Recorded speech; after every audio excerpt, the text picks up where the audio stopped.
Iran announcing it is suspending talks with the United States. That's according to Iranian media, which says the decision is in protest over Israel's attacks in Lebanon. CNN's Oren Lieberman following this story for us. Let me just read for our viewers what we've just heard from the foreign minister in Iran. He said the US and Israel are responsible for the consequences of any violation. He says the ceasefire between Iran and the US is unequivocally a ceasefire on all fronts. Its violation on one front is a violation of the ceasefire on all fronts. What do we understand to be going on at this point? Well, just moments ago, Becky, we got our first evacuation warning from the Israeli military for Beirut, for the southern suburb of Dahia. The Israeli military, the Israeli political leadership, Prime Minister Benjamin Netanyahu and Defense Minister Israel Katz, had said that they would now begin and were planning to strike Beirut and the Dahia neighborhood, considered a Hezbollah stronghold. Up until now, Israel had largely refrained from striking Beirut. We saw one strike on May 28th. We saw another on May 6th after the ceasefire. These were both after senior Hezbollah commanders, but largely because of pressure from the Trump administration, Israel had not attacked the Lebanese capital, keeping most of its strikes towards southern Lebanon and lately to the Bekaa Valley. So this is opening up a new wave of attacks as well as an escalation in the ongoing conflict between Israel and Iran's proxy Hezbollah. So given that we just saw the evacuation warning coming from Israel's military for Dahia, we expect that there will be strikes there, potentially even imminently. And although we hadn't seen strikes to this point, once that announcement came from Israel, we have seen this video of people and residents in Dahia fleeing ahead of those strikes to try to get out of that area. Again, Lebanon is a country that has seen more than, I believe, 1.2 million people displaced by Israeli strikes and evacuation warnings. And this, of course, will add to that now that Israel has made it clear it is striking Beirut. Here's what Netanyahu had to say earlier today. Together with the Minister of Defense, I have instructed the IDF to strike terrorist targets in Beirut. There will not be a situation in which Hezbollah attacks our cities and our citizens, and its terrorist headquarters in Beirut, in Dahia, remains out of bounds.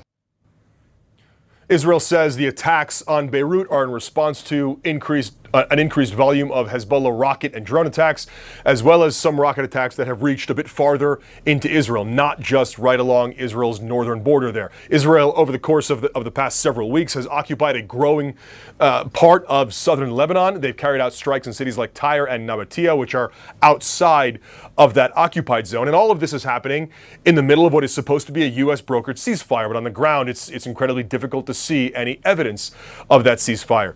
Despite that, the U.S. is still trying to push forward with a political track, with diplomacy between Israel and Lebanon.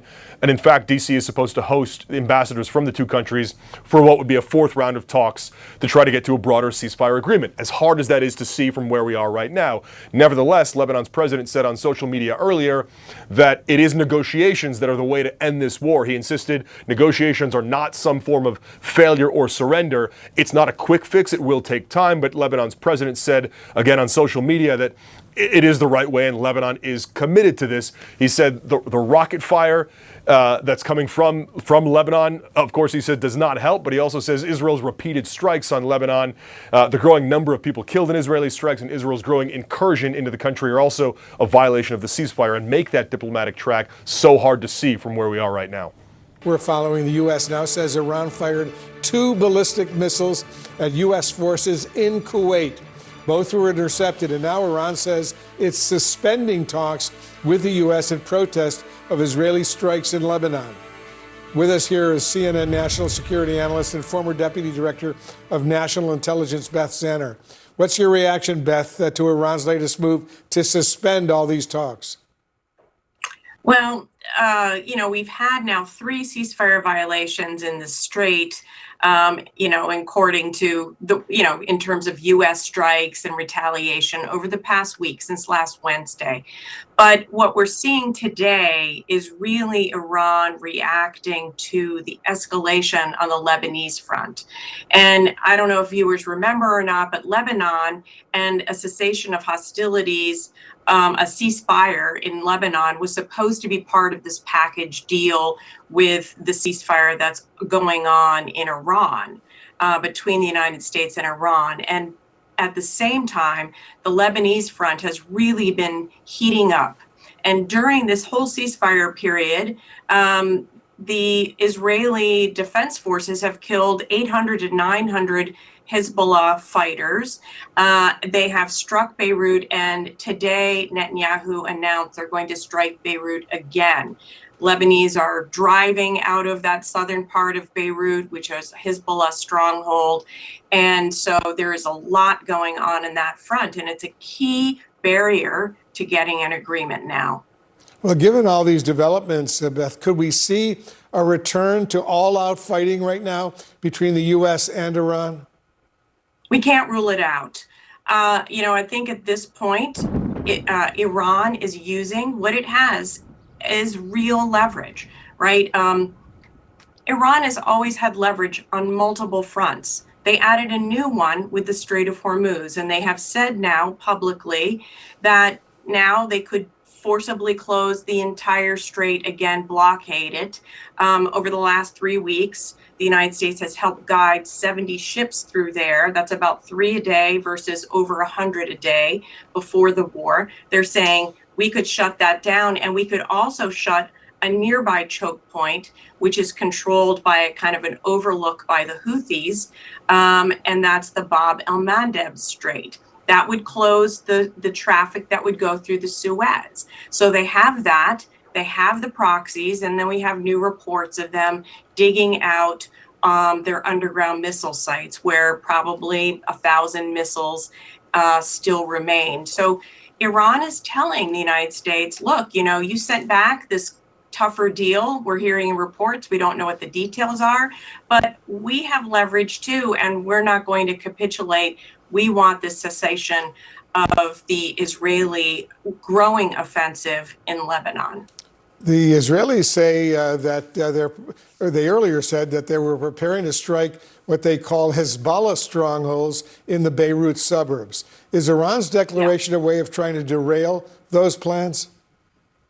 Could very well be. I mean, a deal in Iran, this MOU for 60 days and then leading on to a nuclear agreement leaves out major issues that Israel went to war over and believes are key to their security. It doesn't deal with the proxy forces, and they're dealing with that right now in Lebanon. It doesn't deal with the missile program and the forces that they have. And we don't know where the nuclear program will go. So such an agreement only a few months before an Israeli election, due no later than October 27th, this for Netanyahu would be a nightmare. So he has every reason not to want such a deal.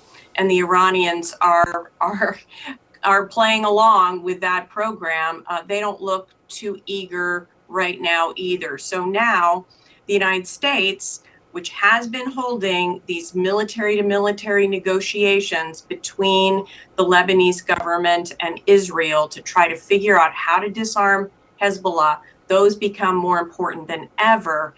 And President Trump is going to have to put, his fist on the table and force Netanyahu to pull back. That will not look good ahead of these elections either. So not in a good place for Netanyahu. Iman Nasseri is an expert in energy economics focusing on the Middle East for the advisory firm FGE, joining me now live. And I want to take a look at the live oil price moving higher on this news. Iranian media reporting that Iran has suspended US talks over Israel's threat of further action in Lebanon, including on Beirut. Are you surprised to see these prices moving higher on oil, for example? We're at nearly 97 on Brent. That would be a 6.5% rise. At 93 and change on WTI, a near 7.5% rise today.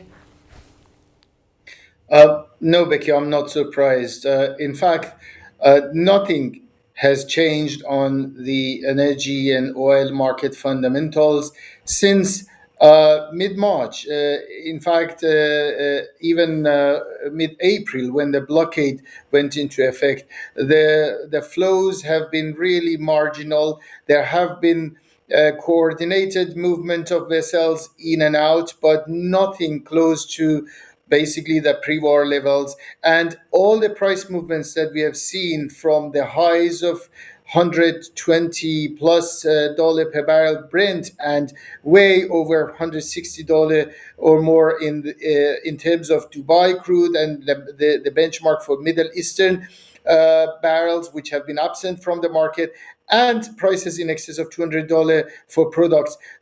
We came down mainly based on the peace narrative. It started with ceasefire, although immediately after that we had the blockade, which basically killed all the hopes for a peaceful resumption in flows. So nothing has really changed in terms of fundamentals. Supply has been absent from the market, but the market has been pricing in a soon deal to allow basically vessels to go in and out. Any headline that negates that hope or works against that basically should offset some of that calming impact and bring prices back towards $100 for Brent and even higher. And I wouldn't be surprised to see prices continue to rise to $100 or more in the coming hours if there isn't any reaction by the U.S. administration as the working hours begin, and if this situation stays in the sense that market believes that all the hopes given since middle of last week in an imminent deal, which I always doubted, to be honest with you, given that the narrative is mainly coming from the Western side, that this is going to yield in any meaningful development.